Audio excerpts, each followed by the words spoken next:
सत्संग प्रारंभ समय का साथ केवल साहेब 3 વાર પ્રણામ કરીશું.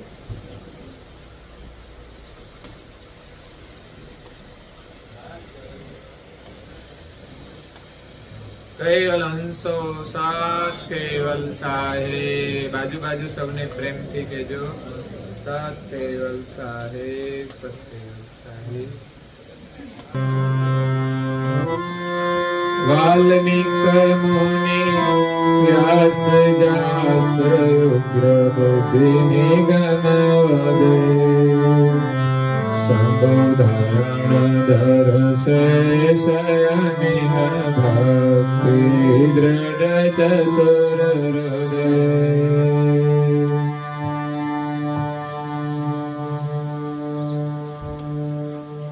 પ્રેમી ભક્તજનો, જ્ઞાન સંપ્રદાયના અધ્યસ્થાપક, અનંત બ્રહ્માંડાધીશ, વિશ્વ નિયંતા, સકર્તા સતકૈવલના મહાદ સજાણ જાણ અલૌકિક દિવ્ય સ્વરૂપને અનેક ન્યાયો દ્વારા પ્રત્યક્ષ પ્રમાણથી સ્વ અનુભવથી પ્રતિપાદન કરી આપનાર અનંત અંશુના તારણહાર, પરમ મોક્ષના દાતા, કૈવલ ધર્મ ધુરંધર, મહાન સમર્થ, પરમ શ્રેષ્ઠ, પરમ વિભૂતિવાન, પરમ દયાળુ, પરમ કૃપા નિધિ, સર્વજ્ઞ દિવ્ય પરમ ગુરુ શ્રીમદ કરુણા સાગર મહારાજ જગતના જિજ્ઞાસુ અને મુમુક્ષુ અંશોને ભક્તિનો ઉપદેશ આપતા સ્વરચિત જ્ઞાન ભક્તિ વૈરાગ્ય નિરૂપણ ગ્રંથને વિશે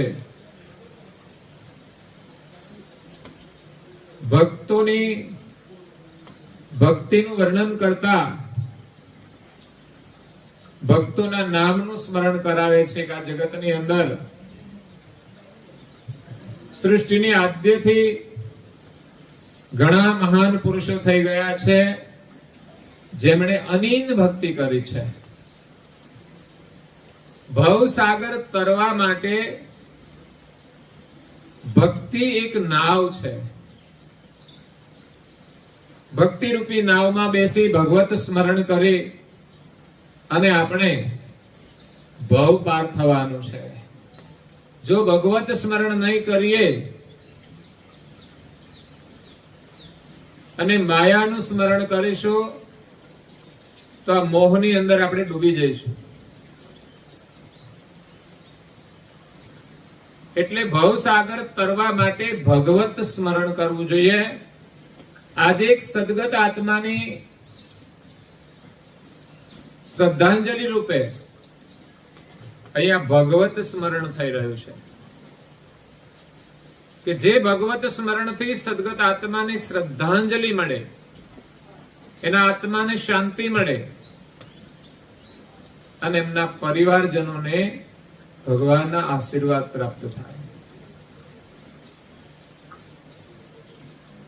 એટલે ભગવત સ્મરણ એ ભવસાગર તરવા માટેનું એક નાવ છે.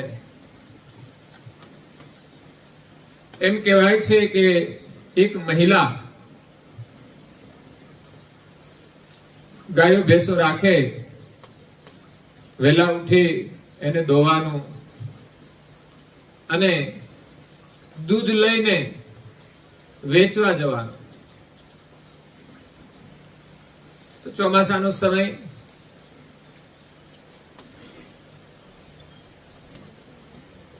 નદીના સામે કિનારે જવાનું દરરોજ બીજા ગામમાં. તો ત્યાં પાણી હોય નદીમાં તો નાવવાળા પણ હોય, આવવા જવાની વ્યવસ્થા રૂપે. પેલા પુલ ક્યાંય હતા નહીં, એ સમયે નાવની વ્યવસ્થા હતી ને હજુ સુધી નાવ ચાલે છે. તો દૂધ આપવા જાય, એમાંથી રોજ 2 રૂપિયાનો ખર્ચ કરવો પડે. 1 રૂપિયો જવાનો, 1 રૂપિયો આવવાનો. એ રીતે રોજ જતી હતી અને આવતી હતી. એમાં ચાતુર્માસની અંદર એક જગ્યાએ કથાનું આયોજન હતું. શ્રાવણ માસની અંદર, ચાતુર્માસની અંદર વિશેષ લોકો ધાર્મિક ક્રિયાઓ કરતા હોય છે, અનુષ્ઠાન કરતા હોય છે, ભગવત સ્મરણ કરતા હોય છે, સત્સંગ શ્રવણ કરતા હોય છે.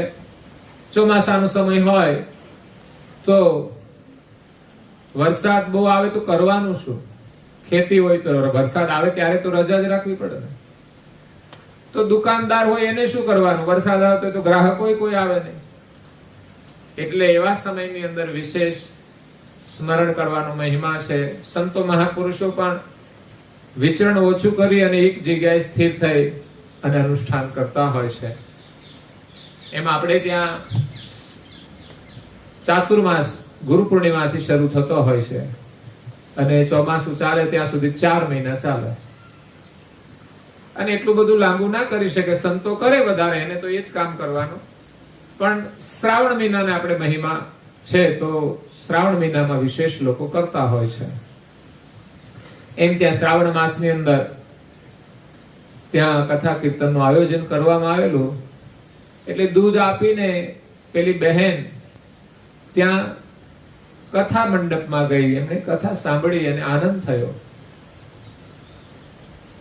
એટલે 7 દિવસ સુધીની કથા હતી. એટલે રોજ આવે દૂધ લઈને, રોજ કથા સાંભળે. કથાની અંદર એક વાત આવી કે ભગવત સ્મરણથી આપણે ભવ પાર થઈ જઈએ છીએ.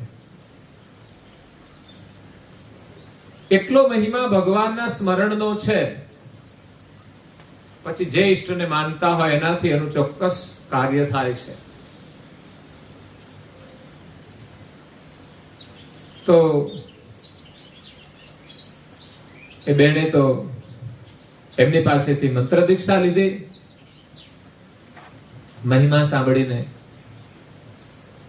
અને એને ઘરે જવાનું હતું તો રસ્તામાં નદી હતી.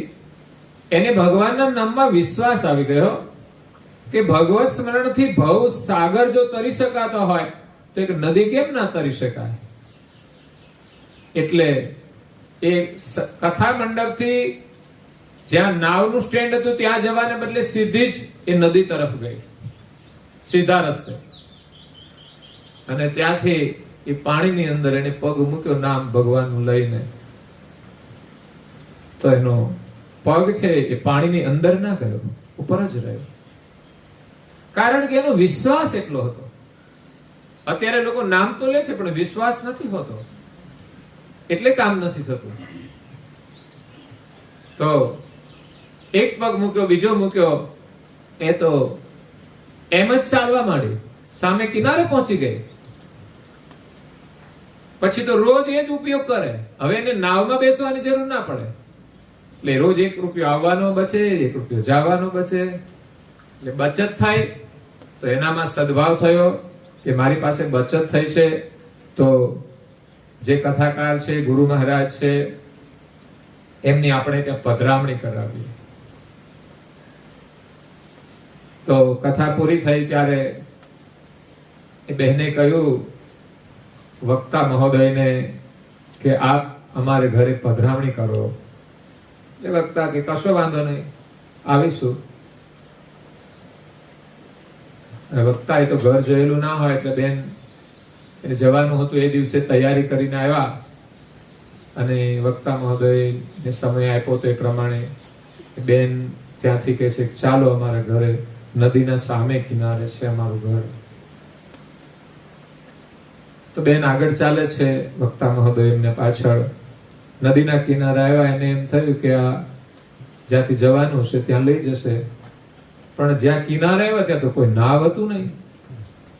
એટલે પંડિતજી તો વિચારમાં પડી ગયા કે અહીંયાથી કેવી રીતે જઈશું. પણ એ બેન તો આગળ હતા, એમને તો ભગવત સ્મરણમાં વિશ્વાસ હતો અને એમણે તો પાણી પર પગ મૂક્યો હરિનું નામ લઈને. તો પેલા પંડિતને એમ કે આ પાણીમાં નીચે કંઈક હશે એટલે પગ અંદર ના ગયો, કઈ પથ્થર હશે, ગમે તે હશે, પાણી ઉપર છે. પણ જેવા પંડિતજી આવ્યા એની પાછળ એનો પગ તો ઢીચણ સુધી જતો રહ્યો. આગળ જતા પાણી વધવા માંડ્યું. એટલે પંડિતજી તો થોડા રોકાઈ ગયા એટલે બેને કહ્યું કે ભગવત સ્મરણ કરો. તો તમે સામે કિનારે આવી જશો કે તમે તો મંત્ર આપ્યો છે, તમે તો કહ્યું કે ભગવત સ્મરણ થી તો ભવ સાગર તરી જવાય છે, તો નદી કેમ ના પાર થઈ શકે? એટલે એ રીતે એને સ્મરણ કરાવ્યું. કારણ કે માણસમાં મુશ્કેલી, જીવનમાં મુશ્કેલી આવે ને ત્યારે માણસ સ્મરણ કરે છે, અને ત્યારે આપણો ખાસ સાચો ભાવ હોય છે. અને ખરેખર કરવું જ જોઈએ. ભગવાન ક્યારે યાદ આવે? મુશ્કેલીમાં જ યાદ આવે ને. સારું હોય ત્યારે કોણ યાદ કરે? પણ સાચી પ્રાર્થના દુઃખમાં જ થતી હોય છે. અને દુઃખમાં જે પ્રાર્થના થાય છે એવી જ પ્રાર્થના જો સુખમાં થઈ જાય તો આપણે આ સંસારના મોહમાંથી છૂટી જઈએ. કારણ કે સુખ હોય ત્યારે તો ચારે બાજુ મોહ હોય છે, એટલે આપણે એને યાદ નથી કરતા અને એમાં બંધાઈ જઈએ છીએ. પછી દુઃખી પણ થઈએ છીએ, પછી પાછા યાદ કરીએ છીએ. એટલે દુઃખમાં જે યાદ કરીએ છીએ એનો અનુભવ આપણે યાદ રાખવાનો છે, એ આનંદ યાદ કરવાનો છે. ભગવત સ્મરણનો એક આનંદ પણ છે. જીવનમાં એવો આનંદ કરીએ ને તો પણ જીવનમાંથી દુઃખ મટી જાય, કાયમને માટે આપણે ખુશ રહીએ. પણ આપણે વસ્તુથી આનંદ કરીએ છીએ એટલે એ હોય ત્યાં સુધી આનંદ, ન હોય તો દુઃખી. તો અહીંયા એક શિષ્યા કહેવાય કે મહિલા, એમણે એના ગુરુને બોધ આપ્યો ભવસાગર તરવાનો. એ તો કથા જ કરતા હતા, પણ સાચા અર્થમાં જે ભગવત નામ લે છે અને વિશ્વાસ હોય છે તો એ ભવસાગર તરી જાય છે. અને એમાંથી આપણે પ્રેરણા લેવાની છે. ત્યારે દિવ્ય પરમ ગુરુ અહીંયા જેમણે ભક્તિ કરી છે એવા ભક્તોનું નામ લે છે. કારણ કે આ ભક્તોની કથાઓ શાસ્ત્રોની અંદર આવે છે એટલે એમણે વર્ણન નથી કર્યું, પણ નામનું સ્મરણ કર્યું છે. એ આપણા માટે મહત્વપૂર્ણ છે કે એવા ભક્તોની ભક્તિનું દર્શન આપણે કરવું જોઈએ. જીવનમાં ભક્તિનો મહિમા છે કે આપણે મુક્તિ મેળવવી હોય તો ભક્તિ કરવી પડશે. મુક્તિનો અર્થ તો મોક્ષ થાય છે, પરંતુ જીવનમાં આવતા નાના મોટા દુઃખોમાંથી મુક્તિ મેળવવી હોય તો પણ ભક્તિ કરવી પડશે. જેટલું મન ભક્તિમાં લાગશે એટલા દુઃખો ઓછા આવશે, દુઃખો ભૂલાઈ જશે. મૂળ વસ્તુ તો દુઃખોની સ્મૃતિ રહે છે ને એટલે આપણે દુઃખી છીએ. જો દુઃખોની વિસ્મૃતિ થઈ જાય તો દુઃખ હોવા છતાંય કોઈ દુઃખ નથી, પણ આપણે દુઃખને યાદ કરીએ છીએ. આપણને કઈ ઘાવ લાગ્યો હોય એટલે આપણું મન ત્યાં જ હોય, એટલે આપણને પીડા થાય. પણ આપણું મન કોઈ પ્રવૃત્તિમાં જો જોડાઈ જાય ને તો એ ઘાવની પીડા આપણને અનુભવાતી નથી, ઘાવ હોવા છતાં. એ રીતે સંસારમાં આવતા દુઃખોને ભૂલવાના છે આપણે ભગવત સ્મરણ કરીને. આપણા મનને સેવાની અંદર, સ્મરણની અંદર પરોવી દેવાનું છે. નવરા બેસી રહીએ ને તો મુશ્કેલી છે. એટલે કામકાજ હોય એ તો આપણે કરવાનું છે, એમાં વ્યસ્ત હોઈએ છીએ તો સમસ્યા જાજી નથી હોતી. પણ સમસ્યાઓનું સર્જન તો માણસ નવરા બેસે ને ત્યારે જ કરે. હવે મારા તારાની વાતો ક્યારે કરે? નવરા બેસે ત્યારે. કામ હોય તો સમય નથી મળતો. એટલે દુઃખોનું સર્જન માણસ નવરા બેઠા બેઠા કરે છે. એટલે આપણા મનને સતત આપણી જે લૌકિક જવાબદારી છે એમાં જોડી રાખવાનો, અને એમાંથી નિવૃત્ત થાય તો ધાર્મિક પ્રવૃત્તિમાં જોડી રાખવું જોઈએ. જીવનમાં ધાર્મિક પ્રવૃત્તિ એટલી મહત્વપૂર્ણ છે કે જેટલો સમય મળે એટલો સમય એમાં જોડવો જોઈએ. કદાચ આપણે પારિવારિક જવાબદારી છોડીને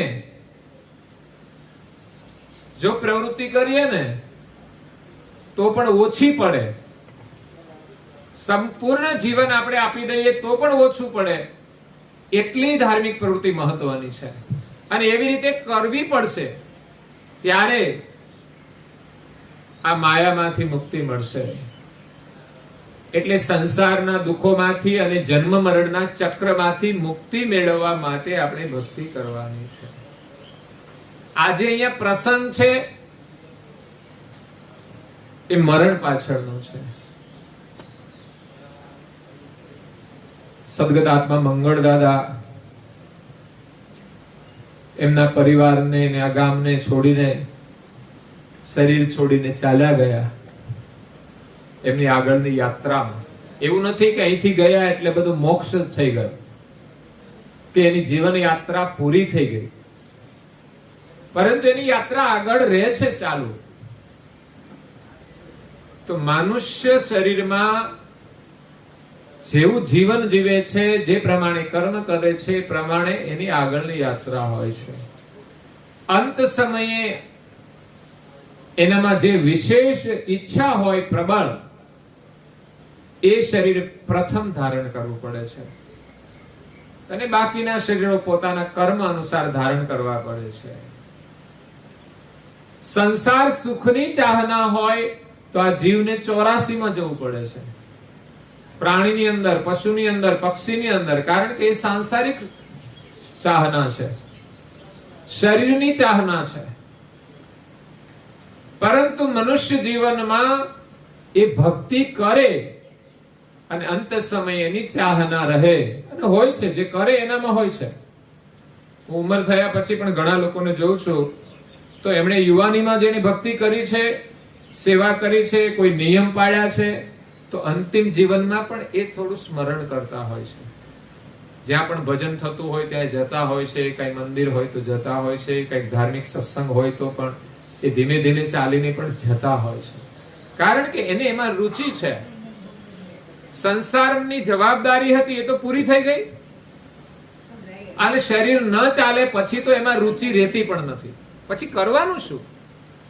આ શરીર વૃદ્ધ થઈ જાય, નિર્બળ થઈ જાય, પછી સંસારમાં આપણે શું કરી શકીએ? કોઈને ગમીએ તો સારું કહેવાય. ઉંમર થયા પછી શાંતિથી બેસીએ ને તો લોકોને ગમીએ, અને ગમીએ તો સારું, નહીં તો એ નથી થતું. જીવનમાં આપણે ધાર્મિક ક્રિયાઓ કરી હોય, ભક્તિ કરી હોય, તો શેષ જીવનમાં આપણું મન ભગવાનમાં લાગે છે, અને ભગવાનમાં લાગે એટલે આપણને શાંતિ મળે છે. શાંતિ મળે તો ઘરમાં બધાને શાંતિ. નવરા લોકો હોય ને ઉંમર થયા પછી પણ જો એને શાંતિ ના હોય ને ઘરમાં કોઈને શાંતિ ના લેવા દે, એ સમસ્યાઓ છે. કારણ કે દરેકના પોતાના સ્વતંત્ર વિચાર હોય, એ જેવું જીવા હોય, એવી જેની માન્યતા હોય, એ જ લઈને ફરતા હોય. પછી નવા લોકો આવે, નવી પેઢી આવે, નવો સમય આવે, એ એની રીતે જીવતા હોય, એટલે એના કામની અંદર વિક્ષેપ કરે, ઇન્ટરફિયર કે છે, એટલે સમસ્યાઓ થાય. શા માટે? આપણું જીવન પૂરું થઈ ગયું, એમની જવાબદારી છે, એનું સ્વતંત્ર જીવન છે. હા, ખોટું થતું હોય ને તો રોકવા જોઈએ વડીલોએ. છોકરા મસાલા ખાય તો કેવું જોઈએ, પણ કોઈ મા બાપની હિંમત નથી કહી શકે, એટલા માથાભારે છોકરા હોય છે. ખરેખર છોકરાએ પણ એવું જીવન જીવવું જોઈએ કે નિસંકોચ માતા પિતા આપણને કશું પણ કહી શકે. હા, ખોટી રીતે કશું ના કહે, કારણ કે સમસ્યાઓ ખોટી રીતે કહેવામાં હોય છે. નાની નાની બાબતોમાં આપણે બહુ ડિસ્ટર્બ નહીં કરવાનું, ઘરના કામકાજમાં કે કંઈ પણ ખોટું થતું હોય તો જરૂર પ્રેમથી કહેવું જોઈએ. જેમ માતા દીકરીને સલાહ આપે ને એમ જ પુત્ર વધુને આપવી જોઈએ, એ એમનું કર્તવ્ય હોય છે. અને દીકરાઓ માતા પિતાના જીવનમાંથી પ્રેરણા લેવાની હોય, પણ જ્યાં પિતા જ કંઈક ખાતા હોય, પીતા હોય, તો પછી છોકરો શું કરે? એને શું સલાહ આપે? સમસ્યા એ છે માતા પિતામાં, ખાસ કરીને પિતા ન કહી શકે, એની પાછળનું કારણ એ હોય કે એ જ કંઈક વ્યસની હોય તો એ છોકરાને કઈ રીતે ના પાડી શકે. એટલે સૌપ્રથમ તો વડીલોએ ધાર્મિક કાર્ય કરવું જોઈએ, અને બાળકોને શેષ જીવનમાં એને બસ એ જ પ્રેરણા આપવાની કે તમારા જીવનમાંથી સમય કાઢીને થોડું ધાર્મિક કાર્ય કરો. પ્રેમથી કહેવાનું, જેટલું કરે તેટલું, ફોર્સ નહીં. સમસ્યા એ છે કે વર્તમાનની સમય છે એ પ્રમાણે એનું જીવન હોય, અને એમાં તમે એને કઈ ફોર્સ કરો ને તો એને ગમે નહીં. એને કરવા માટેનો ભાવ થાય એવું આપણે વાતાવરણ બનાવવાનું છે, એવું આપણે કાર્ય કરવાનું છે. આપણું કોઈ ઉત્તમ કાર્ય જોઈને કોઈને પણ પ્રેરણા થાય. જેના જીવનમાં કઈ સુકૃત હોય એને ચોક્કસ પ્રેરણા થાય છે. આજે થઈ ગયેલા મહાપુરુષોના જીવન વૃત્તાંત સાંભળીએ તો પણ આપણું હૃદય ભાવ વિભોર બની જાય. કોઈ એવા કરુણ પ્રસંગો હોય તો એના ગુણગાન ગાતા ગાતા આપણો કંઠ પણ ગદગદિત થઈ જાય, વિનમ્ર બની જાય. એવા એના જીવન ચરિત્રો છે. તો એમાંથી આપણે પ્રેરણા લઈ અને ભક્તિ કરવાની છે. તો ભક્તિથી આપણને મુક્તિ મળે છે. અને એ ભક્તિ જેમણે કરી છે એના નામનું વર્ણન કરતા પરમ ગુરુ કહે છે વાલ્મીક મુનિ વ્યાસ. વાલ્મીકી ઋષિ થઈ ગયા જેની કથા આપણે કાલે સાંભળી. પણ એક ઋષિ થઈ ગયા બીજા, જે ઋષિનું નામ છે સ્વપચ્છ ભક્ત શ્રી વાલ્મીકીજી. એ ભક્ત હતા, ગ્રહસ્થી હતા, પણ ઋષિ થઈ ગયા. એને સુપત ઋષિ પણ કહે છે, પણ મૂળ નામ સ્વપચ્છ ભક્ત શ્રી વાલ્મીકીજી. વાલ્મીકી સમાજ પણ છે. તો એ ગૃહસ્થાશ્રમની અંદર ભક્તિ કરતા હતા, પણ કોઈને ખબર પણ ન પડે એવી રીતે. કારણ કે એમના વર્ણાશ્રમ પ્રમાણે એ સમાજની સેવા કરતા, રાજા મહારાજાઓની સેવા કરતા અને ભગવાનમાં બહુ નિષ્ઠા રાખતા. એટલે ક્યારેય કોઈનું ખોટું કરે નહીં, ક્યારેય કોઈને દુખી કરે નહીં. અને કોઈની સેવા એ ભગવાનની સેવા માનતા હોય છે. ભક્તિની અંદર સેવાનો ભાવ પ્રધાન હોય છે. આપણે આપણું કામ તો કરીએ, પણ ઘરમાં કોઈનું પણ કામ કરવામાં આપણે એક સેવા ભાવના હોવી જોઈએ. પડોશનું કામ જરૂર પડે તો કરીએ તો પણ સેવા ભાવથી. આપણે કોઈને મદદ કે ઉપકાર કરીએ છીએ એવું નહીં, પણ એ ભગવાનની સેવા છે. બીજાને મદદ કરીએ એ ભગવાનની સેવા છે. એટલે સ્વપચ્છ વાલ્મીકીજી એ પોતાની ભક્તિની અંદર ગુપ્ત રહેતા હતા, પરંતુ જેની એ ભક્તિ કરતા હોય ને એ ભગવાન કોઈને કોઈ સ્વરૂપે એને પ્રગટ કરી દે છે, જગતમાં પ્રસિદ્ધ કરી દે છે, જેથી એના જીવનમાંથી અન્યને પણ પ્રેરણા મળે. નરસિંહ મહેતા હતા, કોઈને ખબર નહોતી કે ભક્તિ કરે છે, પણ એમના જ કુટુંબ સાથે વિવાદ થયો અને એ નરસિંહ મહેતા શુદ્ર પરિવારની અંદર ભજન કરવા જતા હતા. એટલે એમના પરિવારજનોએ એમને જ્ઞાતિ બહાર મૂક્યા, બ્રાહ્મણોએ, કે આપણે બ્રાહ્મણ કહેવાય, આપણે શુદ્ર પરિવારને ત્યાં નહીં જવાનું, આપણે ઉચ્ચ વર્ણ કહેવાય, એનાથી આપણે અભડાઈ જઈએ. હવે અભડાવાનું તો કામ એવું છે ને કે અત્યારે તો છે ને ઉચ્ચ વર્ણથી અભડાવાય એવું છે. સમજ્યા? જે ખોટું કરે ને પાપ કરે ને પ્રપંચ કરે ને એનાથી અભડાઈ જવાય. અને કોઈ શુદ્ર વર્ણ ભલે હોય પણ એનું જીવન શુદ્ર ન હોય તો એનાથી આપણને કોઈ દોષ લાગતો નથી. એનાથી તો આપણા જીવનમાં પ્રેરણા મળે છે. હવે મીરાબાઈ એ તો ક્ષત્રિય કુળના હતા, રજપૂત હતા અને શ્રી કૃષ્ણની ભક્તિ કરતા હતા. પિયરમાંથી એટલી ભક્તિ એને લાગી ગયેલી સંતોના સંગથી. સંતોએ એમને કૃષ્ણની મૂર્તિ આપીને એમાં સેવા કરતા કરતા એનું મન રંગાઈ ગયું. તો જ્યારે લગ્ન થયા ત્યારે મૂર્તિ પણ સાથે જ રાખી ફેરા ફરવામાં, અને ત્યાં જઈને સ્થાપના કરી. સમય જતા પરિવારમાં ઘણો વિરોધ થયો. એમ કરતા કરતા કાશીથી એ રાજસ્થાનની અંદર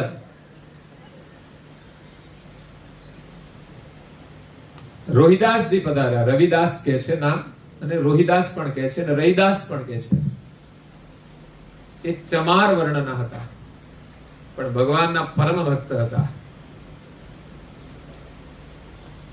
તો મીરા એમના દર્શન માટે જાય છે, અને ખબર પડી તો કે ભાઈ રૈદાસ એક જ્ઞાની પુરુષ છે, ભક્ત છે, અને એમનું સત્સંગ શ્રવણ કરીને મીરાએ એમને ગુરુ કર્યા હતા. તો વર્ણ જોઈને નતા કર્યા, એનું જ્ઞાન જોઈને કર્યા હતા. એટલે જીવનમાં જ્ઞાન મહત્વનું છે. કરુણાસાગર આ વિશ્વની અંદર પ્રગટ થયા છે, એ અદ્ભુત જ્ઞાન લઈને આવ્યા છે કે આ વિશ્વના સર્જનહાર કોણ છે, એને કેવી રીતે પ્રાપ્ત કરવા જોઈએ. એના જ્ઞાનની અંદર ક્યાંય પક્ષાપક્ષ નથી, સંપૂર્ણ ન્યાય છે. અને ન્યાય વગર આપણે માલિકનું સ્થાપન કરી શકતા નથી. આપણે એમ ના કહીએ કે આ ભગવાન, આ ભગવાન, આ ભગવાન, બધા ભગવાન સરખા. ભગવાન એક જ છે, એમાં બધા ભગવાન કઈ સરખા? લોકો એમ માને છે કે આપણે ભગવાન જ છીએ. જે મનુષ્ય છે બધા ભગવાન છે, બધા ભગવાનના અંશ છે, ભગવાનનું રૂપ છે એમ કહેવાય. પણ ભગવાન જે છે સર્જનહાર, એ તો બધાથી ન્યારા રહેલા છે. સાચો લક્ષ્ય લઈને પરમ ગુરુ આવ્યા છે કે જેથી આ દુનિયાની અંદર અનેક જે અંધશ્રદ્ધાઓ છે ને ભ્રમણાઓ છે, એમાંથી આપણે છૂટી જઈએ અને એક ભગવાનની ઓળખ થાય તો એમાં આપણી નિષ્ઠા થાય. આપણે અનેકને ભગવાન માનીએ તો પછી આપણે ભજન કરીશું કોનું? પાછા એમ કે કોઈ પણ એક આપણે નક્કી કરવાના. હવે એમાં પાછા નક્કી કરવાના, બધા જ ભગવાન છે તો પછી એક નક્કી કેમ કરવાના? કારણ કે એકની ભક્તિ ના કરો ને એક નિષ્ઠા ના થાય ત્યાં સુધી તો કોઈ કામ જ નથી થતું. પણ જેની તમે ભક્તિ કરો, એ જે એની પાસે સામર્થ્ય હોય એ પ્રમાણે આપણું કાર્ય કરે છે. પરમ ગુરુ કહે છે કે આ જગતની અંદર કોઈ જગતના સર્જનહારને જાણતું નથી, પણ જગત કરતા જગતનું સંચાલન કરવા માટે વિભૂતિ વાળા દેવતાઓ બનાવ્યા છે. એટલે એમના ઐશ્વર્યને જોઈ એમનામાં જે ઈશ્વરપણું છે, કારણ કે આ સૌદ લોકનું સંચાલન કરે તો એને તો જીવ ઈશ્વર માને છે. પણ કરુણાસાગર એમ કહે છે કે સંચાલન કરે એ સર્જક નથી, પણ જેમને સર્જન કર્યું છે ને એ સર્જક છે. સંચાલન કરે છે એનામાં સામર્થ્ય છે, 14 લોકનું સંચાલન કરે છે. એકલા નથી કરતા, બધા મળીને કરે છે. એટલે માને કે બધા જ ભગવાન છે, એટલે બધા મળીને કામ કરે છે. આ ભગવાનના જુદા જુદા રૂપ છે, આ અંશ છે બધા અલગ અલગ, એનામાં જુદું જુદું સામર્થ્ય છે, પણ સર્જનહાર એક છે. તો એ સર્જનહારની આપણે ભક્તિ કરવાની છે. ત્યારે આગળ જે મહાપુરુષો થયા એમણે જે ભક્તિ કરી એ સમયે આ માલિકનું જ્ઞાન હતું નહીં, પણ જે સમયે જે જ્ઞાન એમને મળ્યું, જે ઈષ્ટ મળ્યા, એના માધ્યમથી એમણે જે ભક્તિ કરી, સંસારનો મોહ છોડીને ભક્તિ કરી, ગુરુ પાસેથી જ્ઞાન મેળવીને ભક્તિ કરી. એવું નહીં કે માત્ર ખાલી આપણે તો શ્રાવણ મહિનાના જ ખાલી વ્રત કરવાના. પેલું વ્રત આવે છે ને, કયું છે હમણાં આવશે શ્રાવણ મહિનામાં, બધા જ હવે વળી ગયા છે. દશરામાં તો આવે છે, પણ એ આવે છે જીવંતિકા વ્રત આવે છે. લાલ કપડા પહેરીને કરવાનું, શુક્રવારે હોય છે. પછી એક કડવા ચોથ આવે છે. કડવા ચોથ એ શા માટે?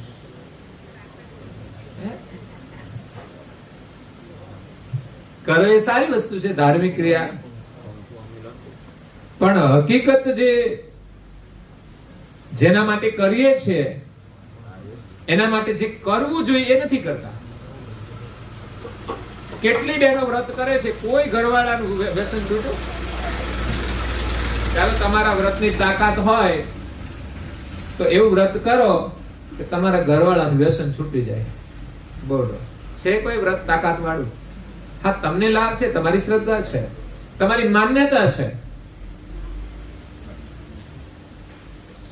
હવે ચાયણી ચાંદાને જોવાનો અને પછી ઘરવાળાને જોવાના, આ કોઈ વિધિ છે? એમાં શું તથ્ય છે?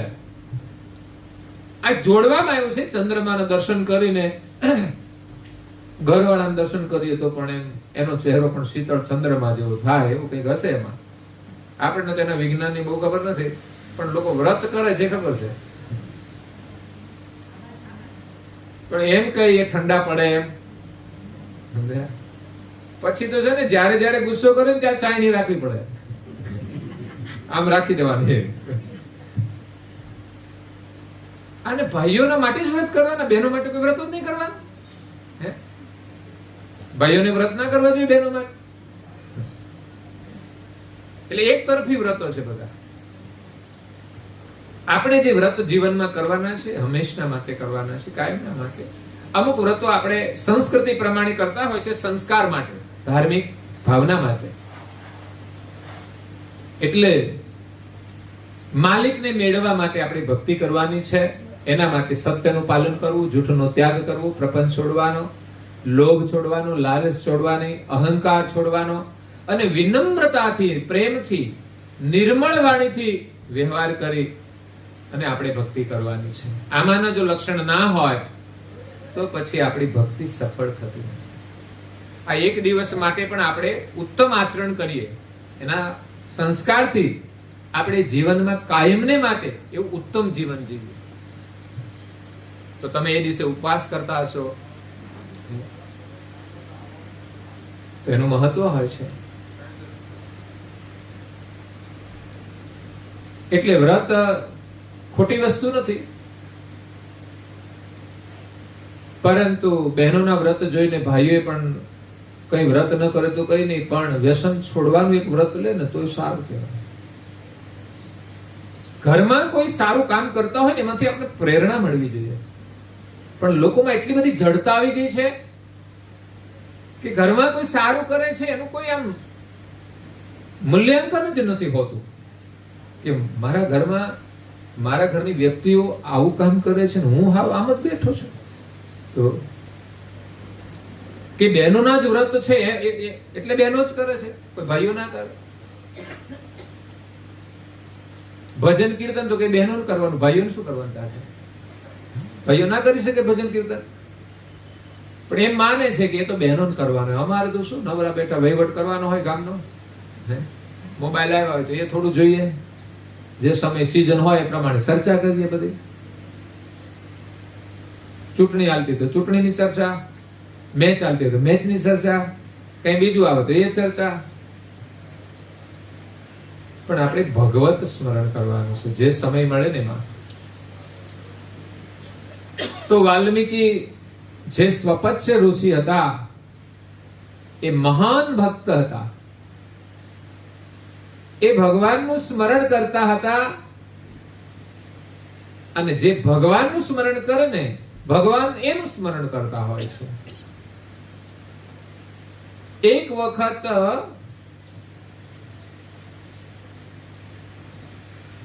પાંડવોએ એક મોટો યજ્ઞ કર્યો. એક સમય હતો લોકો કંઈ પણ કાર્ય કરવા માટે યજ્ઞો કરતા હતા. મહાભારતનું મોટું યુદ્ધ થયું ને એમાં કેટલાય લોકોની હિંસા થાય અને એનું પાપ લાગે તો એમે એના નિવારણ માટે કંઈ કરે. એવી રીતે એમણે એક યજ્ઞ કર્યો. તો યજ્ઞની અંદર બધા ઋષિ મુનિઓને બોલાવેલા. જે નગર હોય બધાને પણ ભોજન માટે આમંત્રણ હોય, યજ્ઞના દર્શનનું પણ આમંત્રણ હોય, અને વિશેષ ધાર્મિક સ્થાન હોય એમાં આપણે જઈએ ત્યાં આપણે દર્શન કરીએ ને તોય આશીર્વાદ મળે. પછી સત્સંગનું સ્થાન હોય, સામાજિક નિમિત્તે આવ્યા હોય પણ દર્શનનો લાભ તો થાય ને. પછી યજ્ઞ હોય તો યજ્ઞના દર્શન, એની પરિક્રમા પણ લોકો કરતા હોય છે. યજ્ઞ એ દેવતા છે અને એ કોઈ સામાન્ય કાર્ય નથી હોતું. આપણે કરીએ ત્યારે ખબર પડે કે યજ્ઞ થાય કેવી રીતે. ઘણા તો મોટા મોટા યજ્ઞો કરતા હોય છે. હમણાં અહીંયા અમારે વડોદરી પાસે એક મહાત્મા રાજસ્થાનમાંથી આવેલા, એમના ગુરુએ એમને યજ્ઞનું કાર્ય સોંપેલું, અલગ અલગ જગ્યાએ યજ્ઞ કરો અને લોકોમાં જાગરણ કરો અને વાતાવરણને શુદ્ધ કરો. જે વિસ્તારમાં યજ્ઞ થાય એ વિસ્તારનું વાતાવરણ પોઝિટિવ બનતું હોય છે. આપણે જાણતા ના હોઈએ, આપણે એમાં રસ ના લેતા હોઈએ, પરંતુ જે સદકાર્ય થાય એની ઉર્જા ત્યાં પ્રગટ થાય અને આજુબાજુના વાતાવરણની અંદર એની અસર થતી હોય છે. અહીંયા પારાયણ થયું છે તો આ ગામની અંદર એની અસર થાય, અહીં જે આવ્યા છે એને પણ અસર થાય, એના ઘરે લઈ જાય બીજા ગામ તો ત્યાંય અસર થાય, એના ઘરમાં અસર થાય. એટલે આનો બહુ મોટો લાભ હોય છે. એટલે યજ્ઞનું આયોજન કર્યું ત્યારે ઘણા બધા ઋષિ મુનિઓ આવ્યા, ભક્તો આવ્યા અને યજ્ઞની અંદર એક શંખ સ્થાપિત કર્યો. એની પાછળનો હેતુ હતો કે આ યજ્ઞ જ્યારે પૂરો થાય ત્યારે શંખ વાગે આપોઆપ. અત્યારે તો આપણે વગાડવો પડે.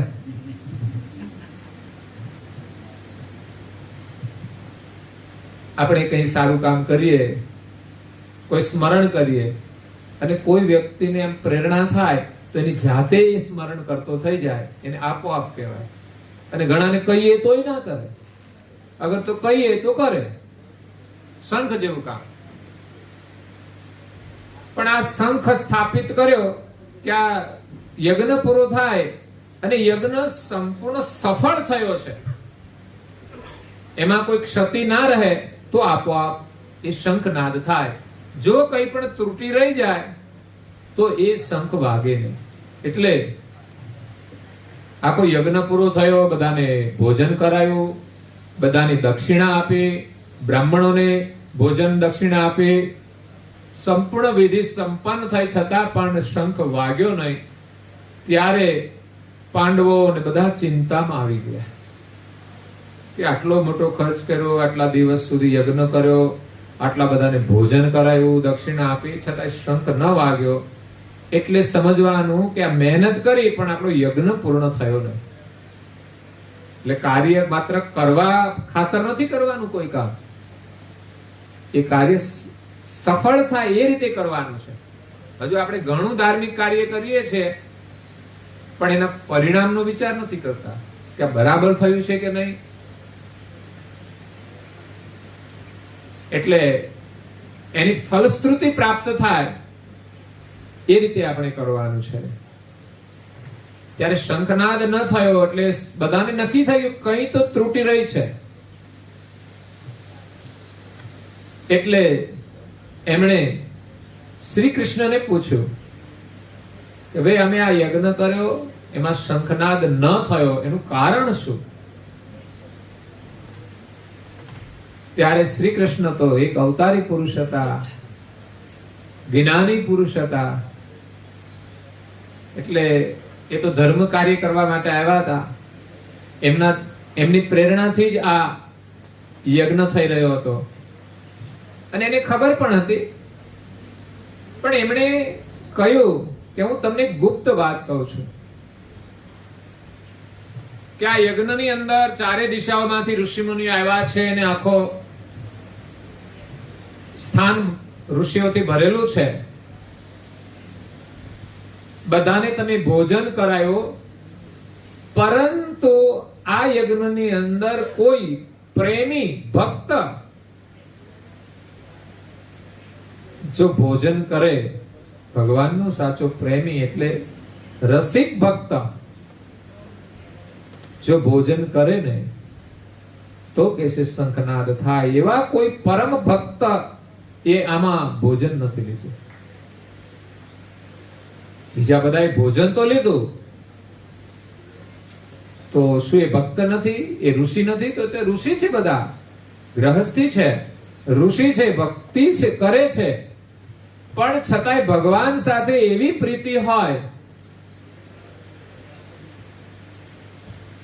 કે ભગવાન એમની પાછળ પાછળ ચાલતા હોય.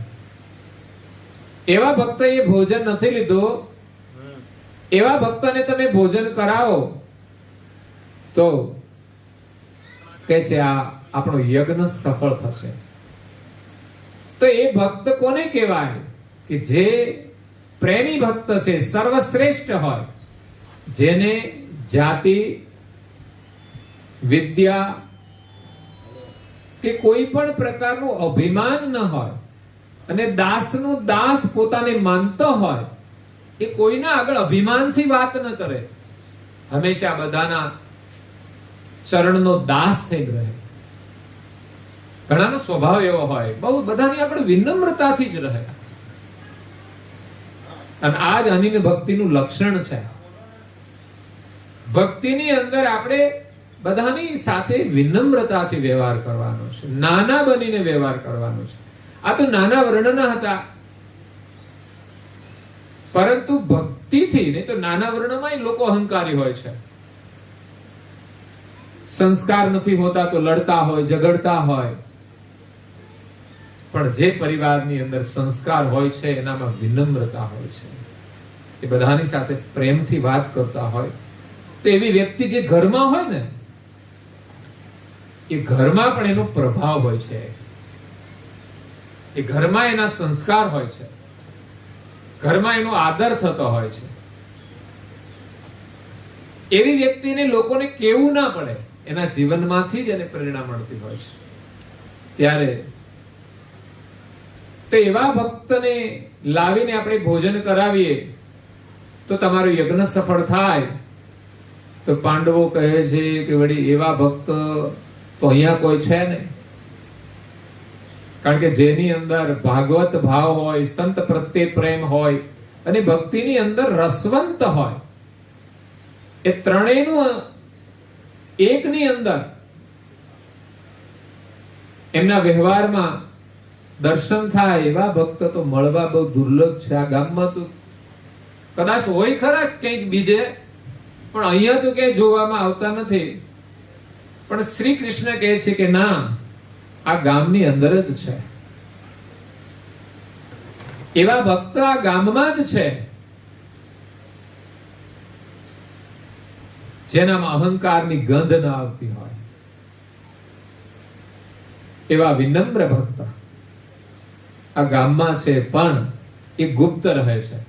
સાચા ભક્તો હંમેશા ગુપ્ત રહે છે. થોડી ભક્તિ કરે, અહંકાર હોય ને એ જાહેરાત વધારે કરે, દેખાવ માટે દાન કરે, દેખાવ માટે કોઈ ક્રિયા કરે.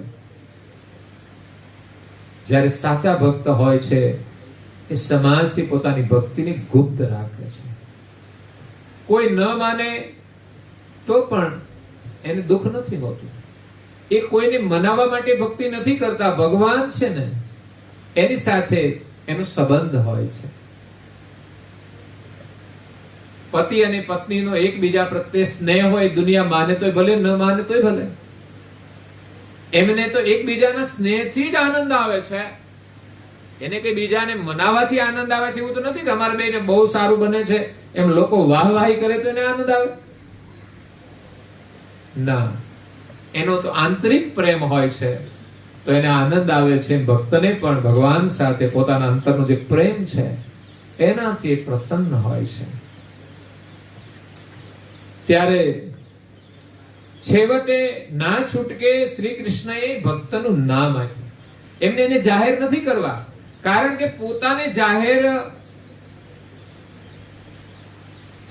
થતા જોઈને ભક્તને દુઃખ થાય છે. દુનિયામાં ભક્તિનો પ્રચાર પોતે જાતે કરે ને તો એને દુઃખ થાય છે, અને કોઈ એને જાહેર કરી દે એને પણ દુઃખ થાય. એટલે શ્રી કૃષ્ણને દુઃખ તો થતું હતું, છતાં પણ બીજા ભક્તોને પ્રેરણા આપવા માટે એમણે એ પાંડવોનું કાર્ય કરવા માટે એમણે એનું નામ આપ્યું કે ભાઈ એક પરમ ભક્ત છે સ્વપચ્છ વાલ્મીકીજી. આ નગરની અંદર જ રહે છે, એ ગામના છેવાડે સાદું એનું ઘર છે. એમને તમે જમાડી અને એની પૂજા કરશો, પ્રેમથી જમાડજો, તો તમારો યજ્ઞ પૂર્ણ થઈ જશે. કારણ કે જેનો મહિમા પ્રભુ સ્વયં ગાય છે, જે ભક્ત ભગવાનનું ભજન કરતા હોય એનો મહિમા એના ઈષ્ટ કરતા હોય છે.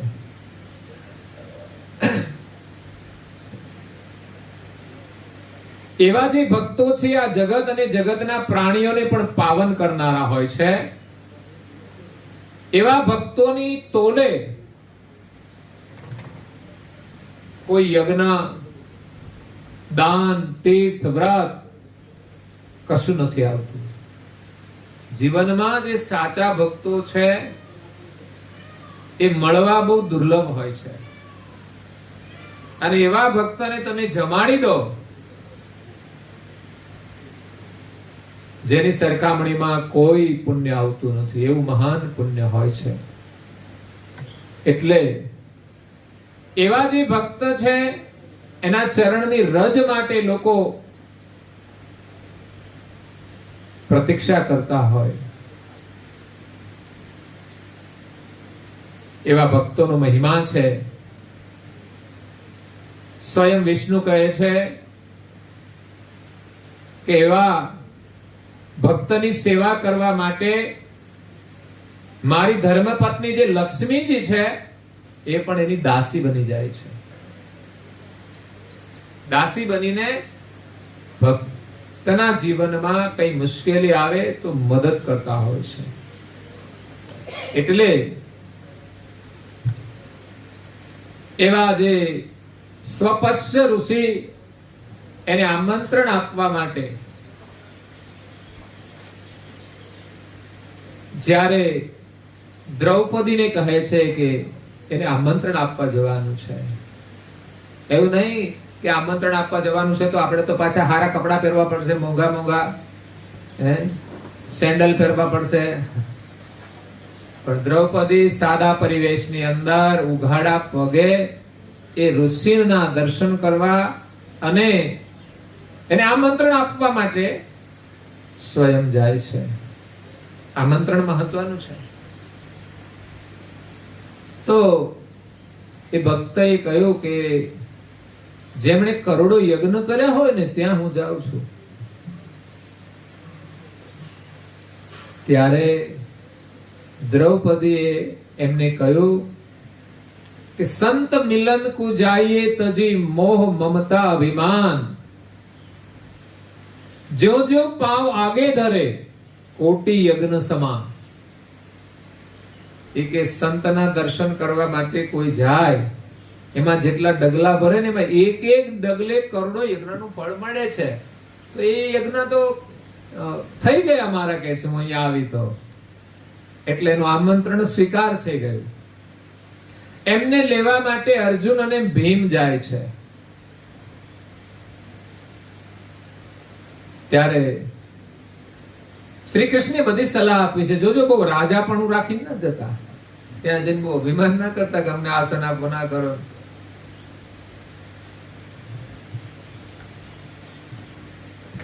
એટલે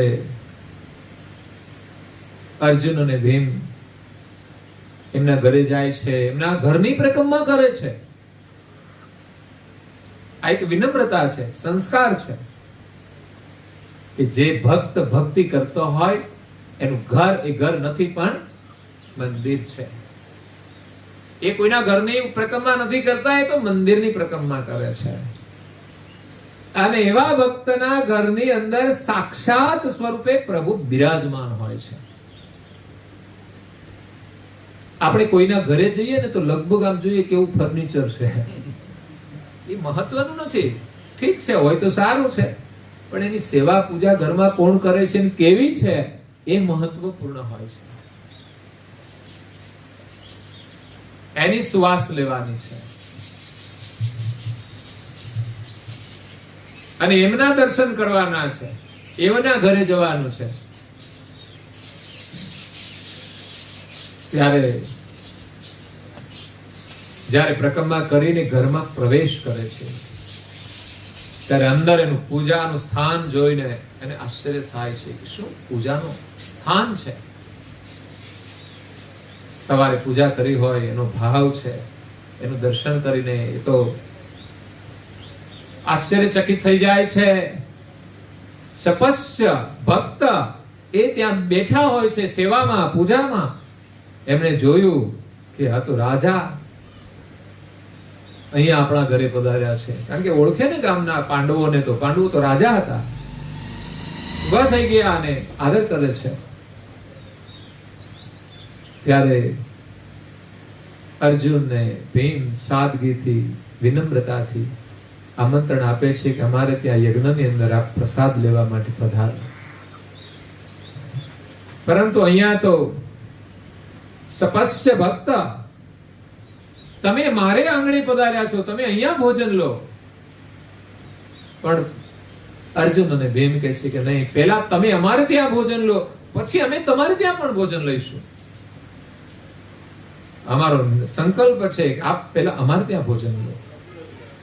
એમનો એટલો ઉમદા ભાવ જોઈને સપસ્ય ભક્તએ એમના આમંત્રણનો સ્વીકાર કર્યો કે સારું, કઈ વાંધો નહીં, હું તમારે ત્યાં ભોજન લેવા માટે અવશ્ય આવીશ. જે સમય હતો એ પ્રમાણે અર્જુન અને ભીમ એમને લઈને આવે છે. આ બાજુ શ્રી કૃષ્ણએ દ્રૌપદીને કહ્યું કે એમના માટે ભોજન બનાવો સ્પેશિયલ. 32 વ્યંજન કહે, 36 કહે કે 56 કહે, એવા વ્યંજન દ્રૌપદીએ પ્રેમથી બનાવ્યા છે. ભક્તિ ભાવ. આપણે કહીએ કે બધા ખાઈ લીધું છે, હવે તો શું કરશું, ખીચડી મૂકી દઈએ થોડી તો થઈ જાય જલ્દી. એવું કામ છે. બધાએ જમી લીધું છે એટલે એમ ત્યાં યજ્ઞની અંદર બધાએ ભોજન કરી લીધું છે, પછી એ વધેલું ભોજન ના આપવાનું હોય. ક્યારેક કોઈક એવા ભક્તોને ભોજન કરાવવા માટે, એના માટે શુદ્ધ ભોજન જોઈએ. શુદ્ધ ભોજનનો મતલબ શુદ્ધ ભાવ જોઈએ.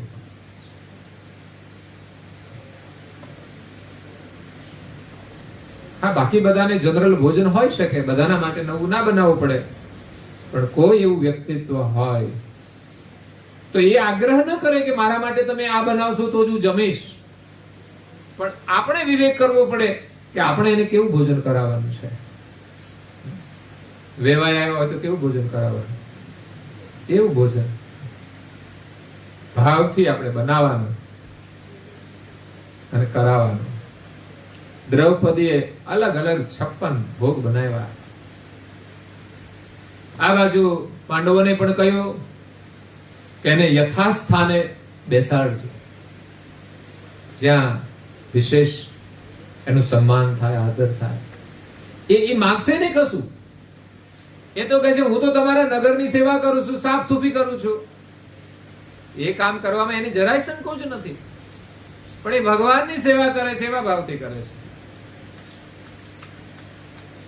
એટલે સેવામાં જ ભગવાનનું સ્મરણ છે, એમાં જ એનો વાસ છે. હંમેશા આપણે ભક્તિ કરવા માટે સેવાને પ્રધાનતા આપીએ. જ્યાં સુધી શરીર સારું હોય ત્યાં સુધી આળસ છોડીને સેવાનો ભાવ રાખવાનો. જ્યારે જેની જરૂર પડે ત્યારે એ સેવા આપણે કરવી જોઈએ. આંગણે કોઈ અતિથિ આવે તો એને આપણે આદર આપવો જોઈએ, એને પાણી આપવું જોઈએ, અને ભૂખ્યા હોય તો ભોજન કરાવવું જોઈએ. આને કો આદર મુખે મીઠી બાની,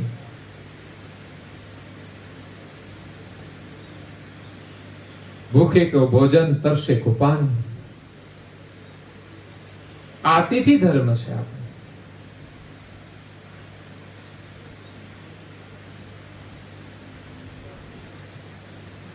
તો ગઈકાલે ભક્તો થોડા આવવાના હતા દૂરથી, એટલે બહારના લોકો હતા, તો અહીંથી સ્પેશિયલ આપણે જવાનું થયું.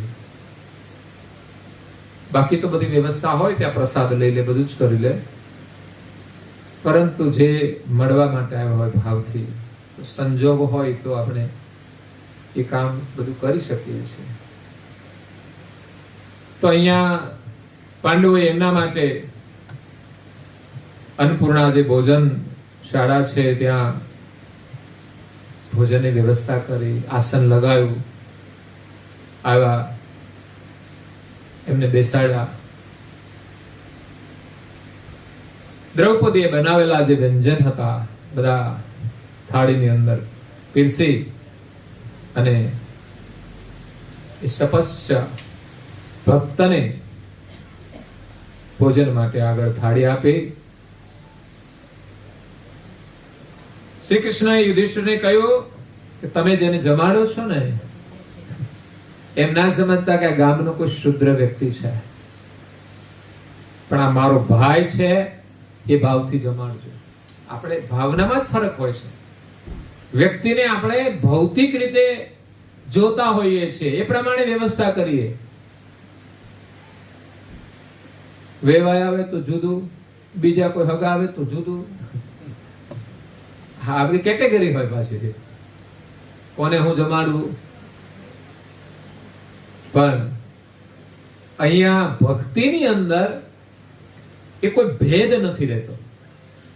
જે ભગવાનનો ભક્ત છે એને જમાડવાનો એક સદભાવ, એનું મૂલ્ય છે કે તમારા ભાઈને તમે જમાડો છો એવા ભાવથી તમે એને ભોજન કક્ષમાં બેસાડી અને તમામ પ્રકારની વાનગી પીરસજો. જ્યારે ભક્તને બધી વાનગીઓ પીરસવામાં આવે અને સપસ્ય ભક્ત એક કોળિયો એમણે ખાધો, એ જ સાથે શંખ ધ્વનિ થઈ ગયો. આ છે સાચા સંતનું દર્શન, એનું લક્ષણ.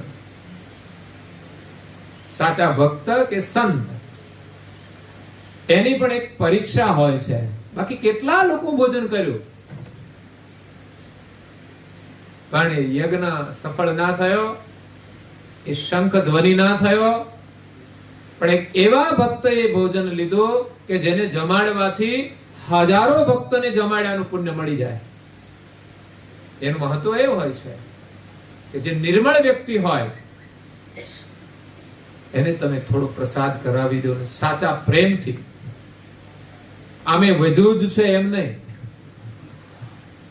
વધુ જ હોય જમાડીએ વસ્તુ અલગ છે. કોઈને પણ જમાડવાના હોય ન હોય તો આપણે એમ કહીએ હવે તો કશું છે નહીં એટલે પછી પૂરું થઈ ગયું. પણ ના, એના માટે નવું બનાવવું પડે. ઘરવાળા ભૂખ્યા થવાના છે તો આપણે એના માટે સવારે નવું જ બનાવીએ છીએ ને. ખબર છે બપોરે તો ભૂખ્યા થવાના જ છે, તો એક વ્યક્તિ માટે પણ ભોજન બને છે ને ઘરમાં, તો એક અતિથિ માટે પણ ભોજન બની શકે છે. અને ત્યારે ભગવાન મળે છે, અતિથિના રૂપમાં મળી જાય. કદાચ આપણે ભક્તિ કરીએ ને ત્યારે કોઈ અતિથિના રૂપમાં આવે, આપણને એમ થાય કોઈ માણસ આવ્યો છે, કોઈ ભૂખ્યો છે, કોઈ ભિખારી છે, એમ સમજીને કહી દે કે ભાઈ પતી ગયું, હવે તો હું પૂરું થઈ ગયું. પણ એને આપણને ખબર ના હોય કે એ કોઈ ભિખારી નથી, અતિથિ નથી, પણ એ આપણને કંઈક દર્શન આપવા માટે આવ્યા છે, આપણી કસોટી માટે આવ્યા છે. એ સમયે કદાચ એને જમાડી દીધા હોય તો કદાચ આપણું જીવન ધન્ય બની જાય, આપણી ભક્તિ સફળ થઈ જાય. એટલે એવા સંજોગો ગમે ત્યારે બની શકે. એટલે એવું નથી કે આજે આવે ગમે ત્યારે આવે. કેટલાય લોકોને જમાડ્યા પછી ક્યારેક આવે. એટલે આપણી ભક્તિમાં ક્યાંય પણ ત્રુટિ હશે ને તો એ સમય આવશે જ્યારે આપણામાં કંઈક મલિન ભાવ હોય ને એ સમય જ આવીને ઉભા રહે ને આપણે એનો આદર ન કરીએ તો આપણને લાભ નથી મળતો. શંખનાદ થયો, બધા ખુશ થઈ ગયા, પણ જેવો નાદ થયો થોડી વારમાં બંધ થઈ ગયો એટલે વળી પાછા બધા સંકોચમાં આવી ગયા કે આ વાગીન તરત બંધ કેમ થઈ ગયો. પાછો એનો નાદ પણ અમુક સમય સુધી ચાલે, પણ તરત બંધ થઈ ગયો. એટલે શ્રી કૃષ્ણએ એમને લાકડી મારી શંખને. એ કેમ બંધ થઈ ગયો? ત્યારે એ શંખે એમની ભાષામાં કહ્યું કે ભાઈ એ તો તમે દ્રૌપદીને પૂછો.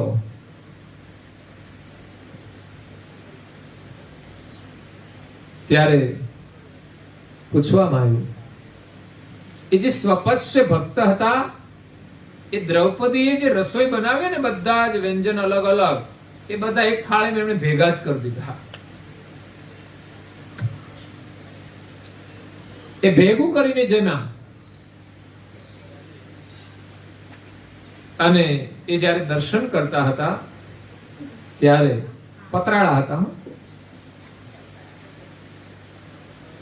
ત્યારે દ્રૌપદી પણ એ ત્યાં જોતા હતા, કારણ કે એમની ભાવના હતી જમાડવાની.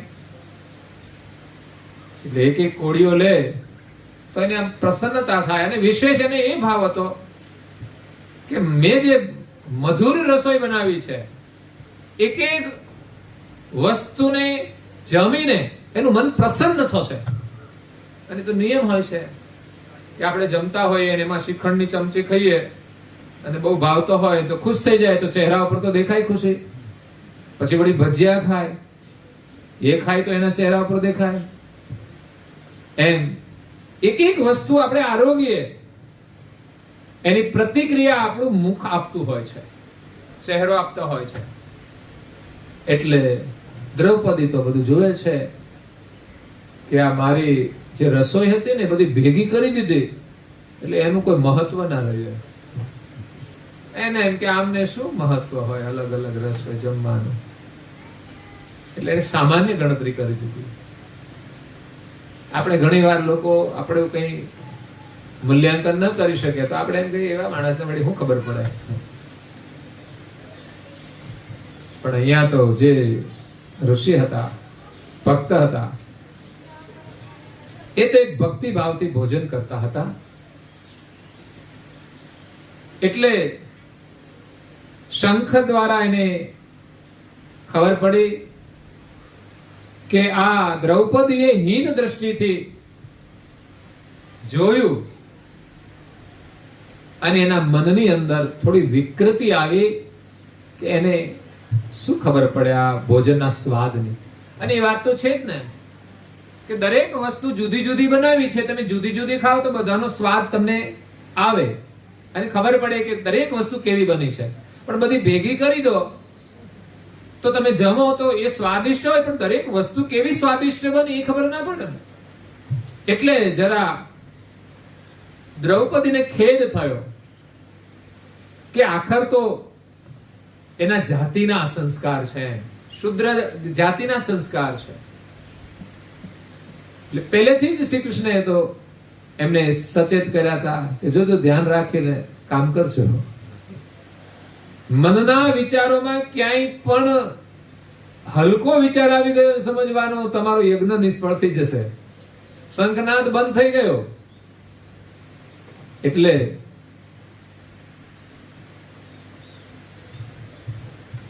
પછી એને પૂછવામાં આવ્યું સપશ્ય ભક્તને કે ભાઈ તમે આવી સરસ મજાની વાનગીઓ બનાવી હતી તો તમે બધી સામગ્રી એક મિશ્રણ કરીને કેમ ભોજન કર્યા? એમની જાતિ ભંગી હતી એટલે એમણે એ દ્રષ્ટિથી જોયું એટલે એમને દોષ લાગી ગયો. હું તો એમ માનું છું કે આ દુનિયાની અંદર સમાજની એક વ્યવસ્થા છે વર્ણની, એમાં કોઈ પણ વર્ણની વ્યક્તિ હોય ભક્તિના કાર્યની અંદર એને ક્યારેય વર્ણથી મૂલવવો જોઈએ નહીં. એ શરીર ને આપણું શરીર એમાં કોઈ ફરક જ નથી. એમાં જે અંશ છે ને આપણી અંદર છે એમાં કોઈ ફરક નથી. અને એમાં જે ભગવાનનું ભજન કરે એની તો કોઈ શુદ્ર જાતિ રહેતી જ નથી.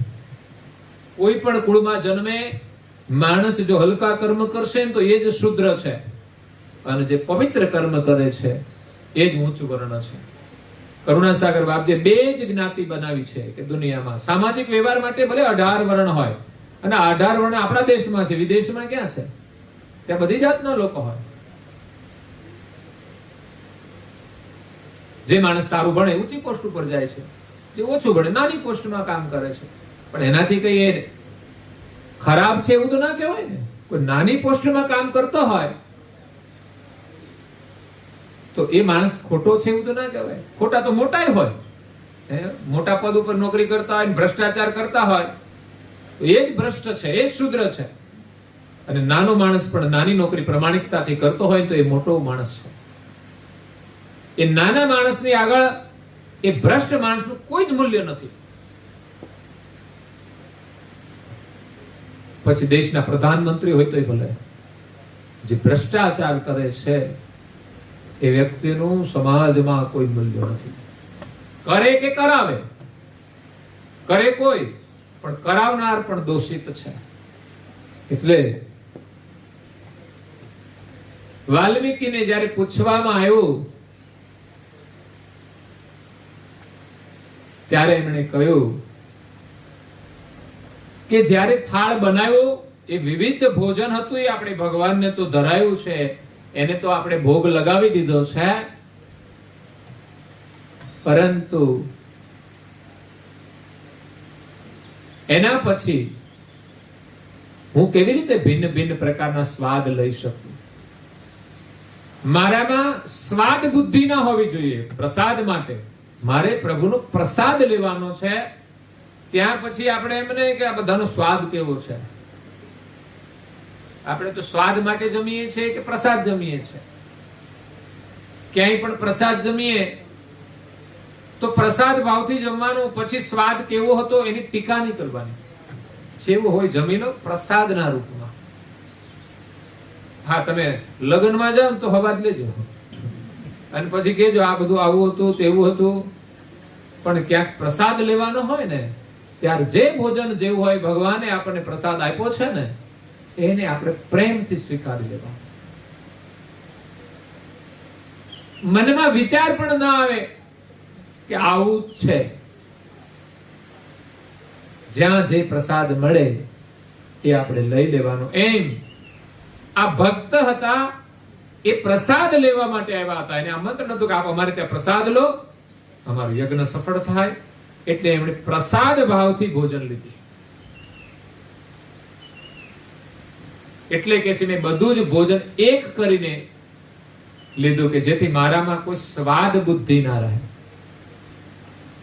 એ ભાવથી જ્યારે એમણે ભોજન કર્યું અને દ્રૌપદીને ખબર પડી ત્યારે દ્રૌપદીની અંદર પાછો સદભાવ આવ્યો, પવિત્ર ભાવ આવ્યો કે આ તો કોઈ મહાન ભક્ત છે, મારું અહોભાગ્ય છે. એમના દર્શન, એમના માટે મેં પ્રસાદ બનાવ્યો. ત્યારે ફરી પાછો શંખનાદ શરૂ થઈ ગયો. તો આ ભક્તોની ભક્તિ કેવી મહાન હોય છે, એની ભાવના કેટલી મહાન હોય છે. એટલા માટે પરમ ગુરુ અહીંયા ભક્તોના નામ લખે છે કે કરુણાસાગર બાપજીએ કૈવલ્યની ભક્તિ આપી છે, પણ એ કૈવલ્યની ભક્તિ કેવા ભાવથી કરવાની છે? સમાજમાં ભક્તોના દર્શન કરી, એનું જીવન વૃત્તાંત સાંભળી, એના વિચાર પ્રમાણે આપણે કૈવલ્યની ભક્તિ કરવાની છે. તો જીવનમાં સત્સંગનો મહિમા છે. સત્સંગથી જીવનું કલ્યાણ થાય છે. જે જીવને સત્સંગ મળે છે એની મુક્તિ નિશ્ચિત છે. અને સત્સંગમાં આપણી એક જિજ્ઞાસા હોવી જોઈએ. બસ કોઈની વાત સાંભળીએ છીએ તોય આપણે આમ પ્રેમથી સાંભળીએ છીએ, એમ સત્સંગ સાંભળીએ તો પણ આપણામાં એક પ્રેમ હોવો જોઈએ, જિજ્ઞાસા હોવી જોઈએ. જે સત્સંગથી જીવનું કલ્યાણ થાય છે.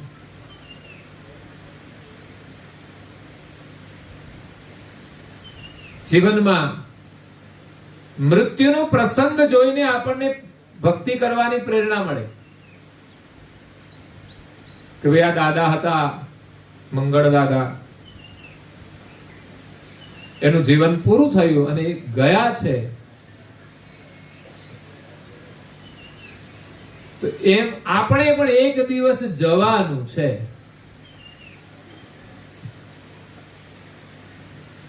આ પ્રસંગ કોઈ સાધારણ નથી, પરંતુ આપણે તો આવા બહુ પ્રસંગ જોયા એટલે આપણા માટે તો નોર્મલ થઈ ગયા છે કે જવાનું. વળી શમશાન યાત્રા હોય તો વ્યવહાર જવાનું, એ પાછળ પાછળ હાલ્યું જવાનું, ત્યાં જઈને એક બાજુ બેસવાનું, બીડીઓ ફૂંકતા હોય તો ફૂંકી લેવાની, મસાલા ખાવા હોય તો ખાઈ લેવાના, અને કામ પતે એટલે પાછા. આ આપણી મનોસ્થિતિ છે. સ્મશાન યાત્રાની પણ એક મર્યાદા હોવી જોઈએ કે એમાં પાછળ હાલા જતા હોય ત્યાં તમાકુ છોડવાની ના હોય. તમે જોવો તો ખરા, તમે કયા પ્રસંગમાં જાઓ છો એની ગંભીરતા તો જુઓ. પણ આપણા માટે કઈ શોક નથી હોતો. એ શોક તો માત્ર પરિવારને જ કરવાનો. જેટલા સ્મશાનમાં જાય બધાને એમ અસર થવી જોઈએ, અને ત્યાં એનું મૃતક શરીર જ્યારે બળતું હોય ત્યારે ત્યાં ધ્યાન રાખીને આપણે વિચાર કરવો જોઈએ કે આપણે જે શરીર ધારણ કર્યું છે ને, આની આ જ હાલત થવાની છે. એટલે એનો મોહ છૂટી જાય અને આ જીવનનું મહત્વ સમજાય કે આ શરીર મળ્યું છે તો ભગવાનનું ભજન કરી લઈએ. એક ભક્ત સંત એકનાથ પાસે જાય છે. એ જ્યારે ઘણી વાર એમની પાસે જાય છે, જ્યારે જુએ ત્યારે સંત એકનાથ છે ને ધ્યાનમાં જ બેઠા હોય. એક દિવસ ભક્તએ એકનાથને કહ્યું કે તમે જ્યારે જોઈએ ત્યારે ધ્યાનમાં જ બેઠા હો છો, અને અમે ધ્યાનમાં બેસીએ છીએ પણ મન જ લાગતું નથી. બધાની આ સમસ્યા છે ને. ઘણા લોકો ધ્યાનમાં બેસતા જ નથી, એને તો કોઈ પ્રશ્ન જ નથી, મન લાગતું નથી. પણ જેટલા બેસે ને એને એ સમસ્યા ઉભી થશે કે અમારું મન લાગતું નથી. મન લાગે ન લાગે પણ બેસવું જોઈએ. મહાપુરુષોના વચનોમાં વિશ્વાસ રાખીને આપણે જે થઈ શકે એ પ્રકારે ભક્તિ કરવા પ્રયાસ કરવો જોઈએ. આપણે એક સંસ્કૃતિ છે. આપણા ઋષિમુનિએ આપણને કહ્યું છે કે સવારે સંધ્યા, સાંજની સંધ્યા હોય, સૂર્યનો ઉદય થતો હોય અને સાંજે સૂર્યાસ્ત થતો હોય, એ સમયે આપણે સંધ્યા કરવી જોઈએ. એક શબ્દ આવે છે ત્રિકાળ સંધ્યા, એટલે મધ્યાને પણ સ્મરણ કરવાનું મહત્વ છે. પણ આપણે બપોરે તો કઈ કરતા જ, કમસે કમ થાળી આવે ને આપણે આગળ તો ભગવાનનું નામ લઈને પ્રસાદ લઈએ તો સારું, પણ આપણે તો ખાવાની જ વાત આવી એટલે ઉપાડો જલ્દી. ઘણી જગ્યાએ સમૂહ ભોજન હોય ને તો બધાને પીરસાઈ જાય, પછી જય બોલાય, પછી જમવાનું હોય, પણ ઘણા બધાને ખબર ના હોય ને એટલા બધા ઉતાવળા હોય ને, એ હજુ અડધું પીરસાયું હોય ને ત્યાં ચાલુ કરી દે હરિહર. સમૂહમાં સમૂહની સાથે રહેવાનું હોય છે. એટલે સંધ્યા સમયે સંધ્યા કરવી જોઈએ. આપણા ઘરમાં આપણા ઈષ્ટની સ્થાપના હોય તો મને લાગે છે દીવા અને અગરબત્તી તો થાય છે, પણ એક જણ કરી લે તો થઈ ગયું બધું, પછી બધાને કઈ કરવાની જરૂર નથી. આ બધા દીવા ન કરે તો કઈ નહીં, બધા અગરબત્તીઓ ન કરે તો કઈ નહીં, પણ બધાએ ત્યાં બેસીને પ્રાર્થના તો અવશ્ય કરવી જોઈએ. દરેકનો પોતાનો નિયમ હોવો જોઈએ. પણ આપણે તેમ માની લઈએ છીએ ઘરમાં છે ને જે મુખ્ય વ્યક્તિ હોય કે રિટાયર્ડ હોય એ કરતા હોય, એટલે પછી આ નવી પેઢીને તો કઈ કરવાની જરૂર. ઘણા તો મંદિર આગળ બેસતાય નહીં હોય, એ મંદિર છે એને ખબર હોય, પણ ત્યાં બેસીને શાંતિથી દર્શન પણ નહીં કરતા હોય, તો પછી આપણને શાંતિ મળશે ક્યાંથી? ટીવી માંથી મળશે ભાઈ? શાંતિનું સ્થાન મંદિર છે તો દરેક સભ્યએ ત્યાં બેસીને શાંતિ થોડી લઈ લેવી જોઈએ ને.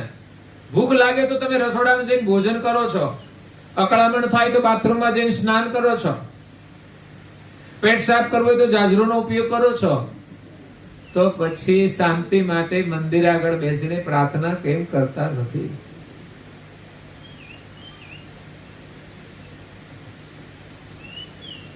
તો દરેક વ્યક્તિએ મંદિર આગળ બેસીને પ્રાર્થના અવશ્ય કરવી જોઈએ. એ સંસ્કાર છે. તમને જેવી આવડે એવી પ્રાર્થના કરશો, એનું પરિણામ આપણને મળશે. પણ આપણે તો ઘરમાં કોન્ટ્રાક્ટ આપ્યો હોય, એ કરે કામ, બાકીના બધા ફરે. કોઈને આવડતું પણ નથી હોતું. બરોબર, ના આરતી આવડતી હોય, ના પ્રાર્થના આવડતી હોય. શીખવું જોઈએ. 15 મિનિટ તો સમય કાઢવો જોઈએ. આ માનવ જીવન મળ્યું છે તો કામ તો આપણે 24 કલાક કરીએ છીએ, પણ સંધ્યાની જે પરંપરા છે, સંસ્કાર, એ તો દરેક વ્યક્તિની અંદર, બાળકોની અંદર બાળપણથી આવવા જોઈએ. પણ બાળકો બાળપણમાં તો બેસે છે, પણ આપણો એવો નિયમ છે કે થોડા મોટા થઈ જાય ને પછી છોડી દેવાનું, જેમ આપણે છોડ્યું હોય એમ. એટલે આપણે ન કરીએ તો પછી બાળકો કેવી રીતે કરે? આ પરંપરા નિરંતર ચલાવવાની છે. ક્યારે એની અંદર રજા આવતી જ નથી. એટલે એ ભક્ત કહે છે કે તમે આખો દિવસ ધ્યાનમાં બેસી રહ્યો છો, અમે થોડી વાર બેસીએ ને તો અમારું મન સ્થિર થતું નથી. એટલે એમણે કઈ ઉપદેશ ના આપ્યો એકનાથે, પણ એને યુક્તિ કરી. એ સંત એકનાથ હતા ને, બહુ પ્રભાવી સંત હતા. એ જે ઉપદેશ આપે ને એ પ્રમાણે થતું હતું. તો સંત એકનાથે કહ્યું કે આ 7મા દિવસે તારું મૃત્યુ થવાનું છે. તારું આયુષ્ય માત્ર 7 દિવસ રહ્યું છે. 7મા દિવસે તું મરી જઈશ.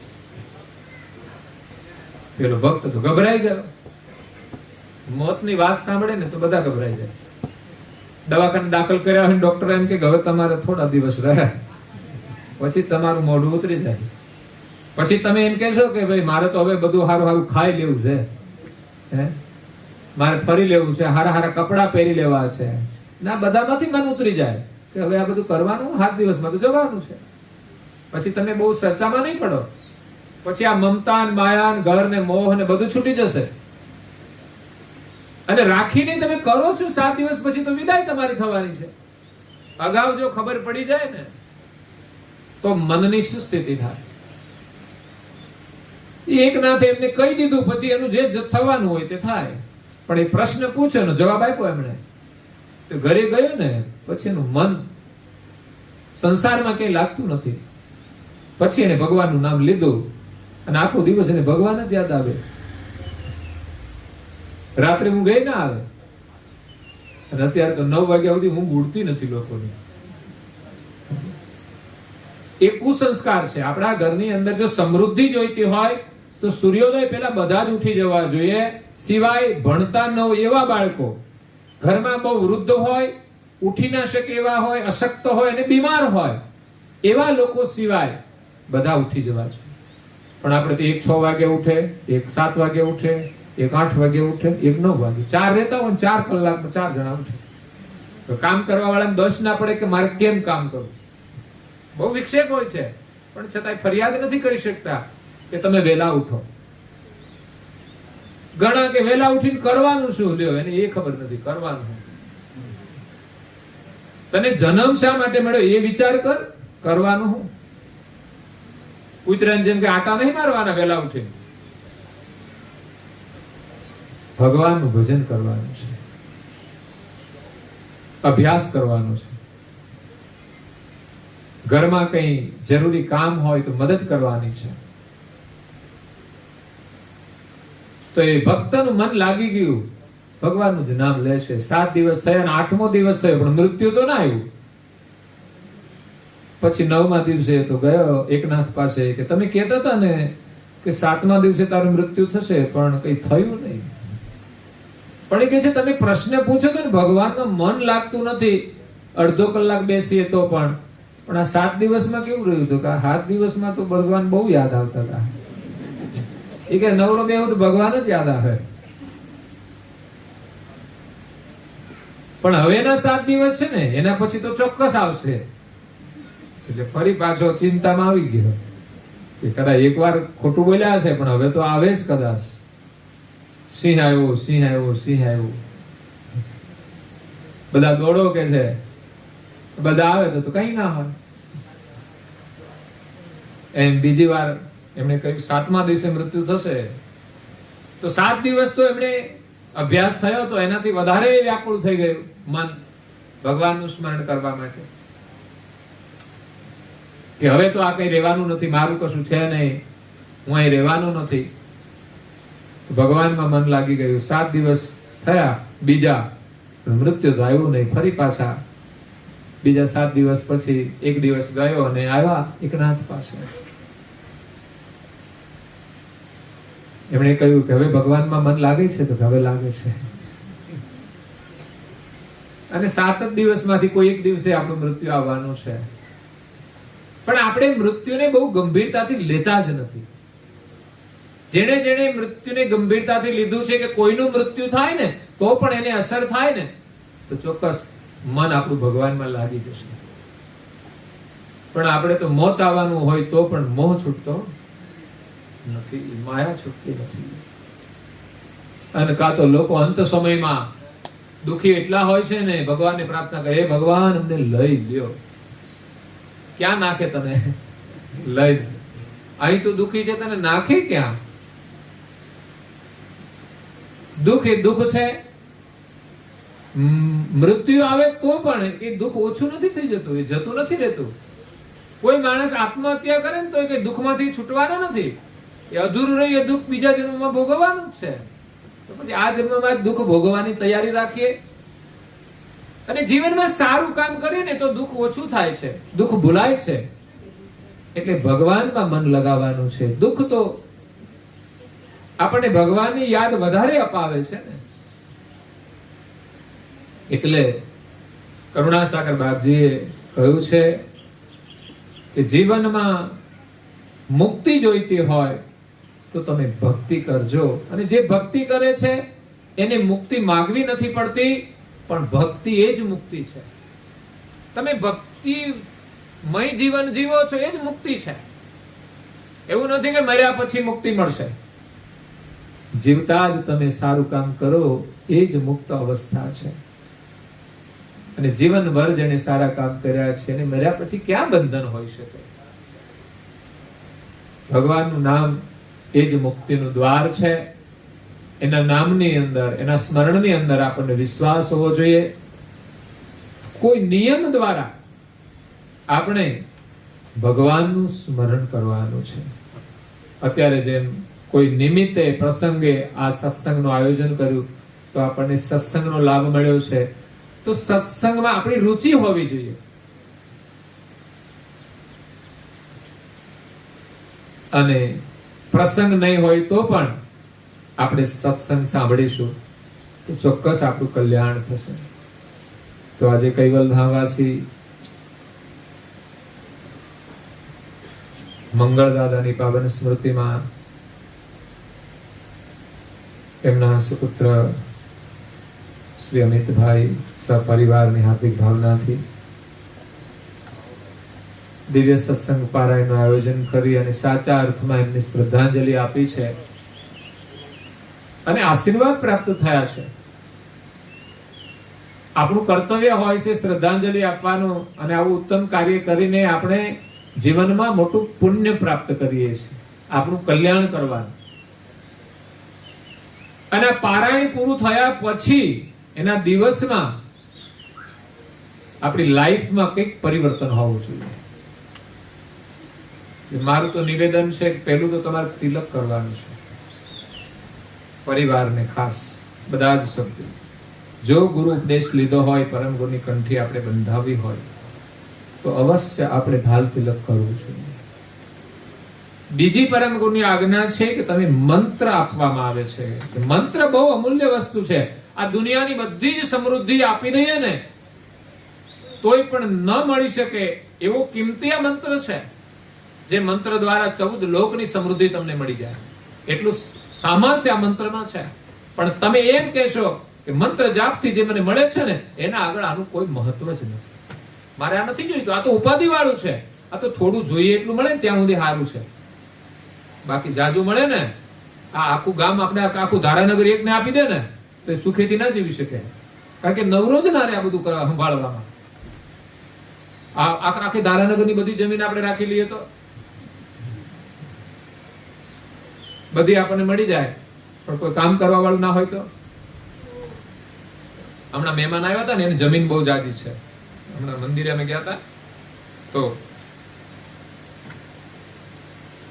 500-700 વીઘા જમીન છે.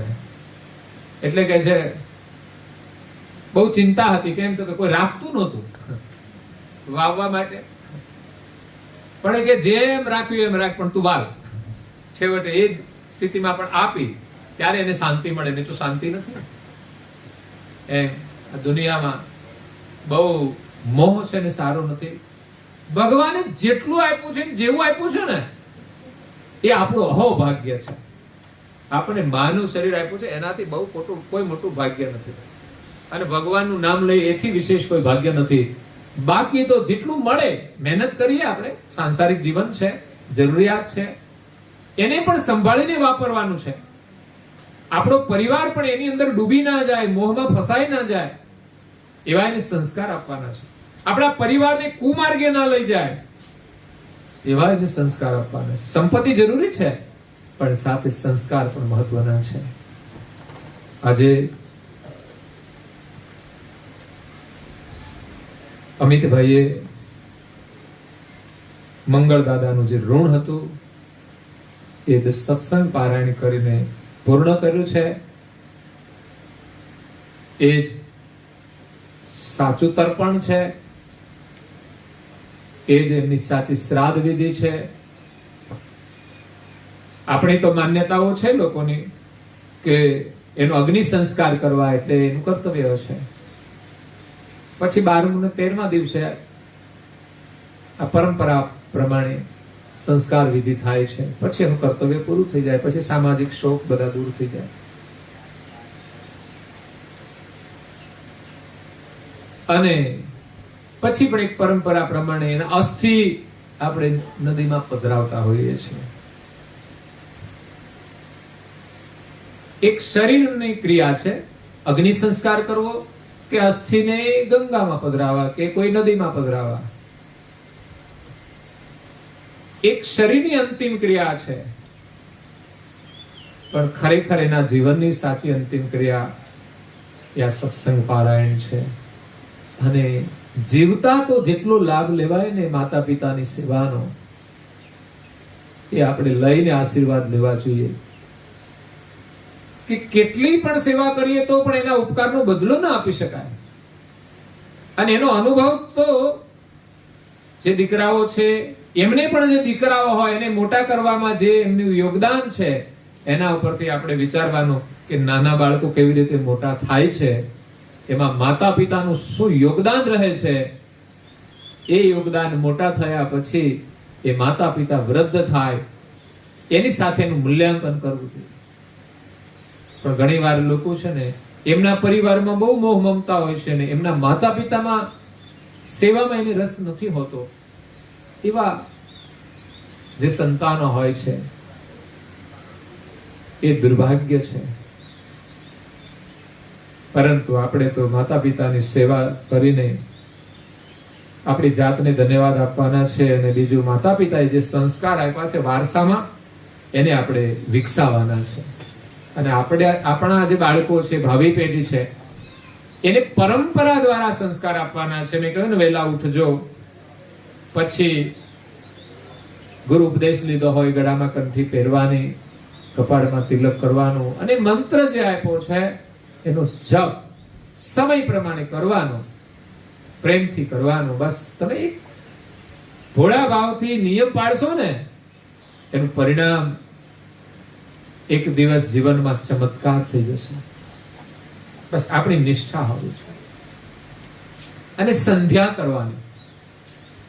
અને એ સિવાય વ્યવહારની અંદર નીતિ ધર્મ પાળવાનો, પરિવારની અંદર બધાની સાથે વિનમ્રતાથી વ્યવહાર કરવાનો. બસ મારા તારાની ભાવના છોડી, અહંકાર છોડી.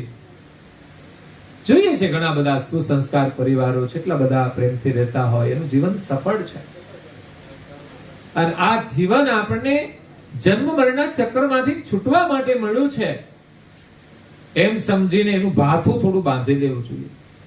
જે પરિવાર માટે આપણું કર્તવ્ય છે ને એના માટે આપણે તનતોડ મહેનત કરીએ છીએ, પણ મિલકત આપણે ભેગી કરીને લઈ જવાના નથી, એટલું યાદ રાખવાનું છે. પરિવારમાં જરૂરી હોય એ સંયમ રાખીએ એનો ઉપયોગ કરીએ, અને કોઈ પરિવારની અંદર કુટુંબની અંદર જરૂરિયાતમંદ હોય, ક્યારે આવશ્યકતા એની પડે અનાયાસે, તો એને થોડા મદદરૂપ થઈએ અને પરિવાર સાથે પ્રેમથી રહી અને આપણું જીવન સફળ કરીએ, એવી પરમ ગુણ શરણમાં પ્રાર્થના છે. પરિવાર ઉપર પરમ ગુણની કૃપા વરસતી રહે, એમના ભાવિ પેઢીની અંદર પણ જન્મ પેઢીગત આ સંસ્કાર જળવાઈ રહે, અને અહીંયા આવ્યા છે સગા સંબંધી શ્રદ્ધાંજલિ માટે, એમને પણ પરમ ગુણના આશીર્વાદ છે કે તમે કથા શ્રવણ કરીને સાચા અર્થમાં શ્રદ્ધાંજલિ આપી છે અને પરમ ગુરુના આશીર્વાદ મેળવ્યા છે. તો તમારો પરિવાર પણ બધાનો સુખી રહે, સમૃદ્ધ રહે, એ જ શુભકામના સાથે અહીંયા કથાને વિરામ આપીએ. અસ્તુ સત્કૈવલ સાય. આદ્ય સક્ર સ્વરાજ કરુણેશ કૈવલ કરતા કી જય. શ્રી કૃષ્ણ સ્વામી મહારાજ કી જય. પરમ ગુરુ શ્રીમદ કરુણા સાગર મહારાજ કી જય. પૂજ્ય શ્રી નારાયણ દાસજી મહારાજ કી જય. શ્રી સબ કુવેરચાર્ય મહારાજ કી જય. શ્રી સબ સંતન કી જય. શ્રી સબ દેવન કી જય. જય. શ્રી જ્ઞાન સંપ્રદાય કી જય. શ્રી ગુરુ ગાદી સારસાપુરી કી જય. શ્રી કૈવલ ધામ કી જય. કથા સત્સંગ પુણાવતી કા સત્કૈવલ સાય. જય કરુણાનિધિ પ્રભુ જય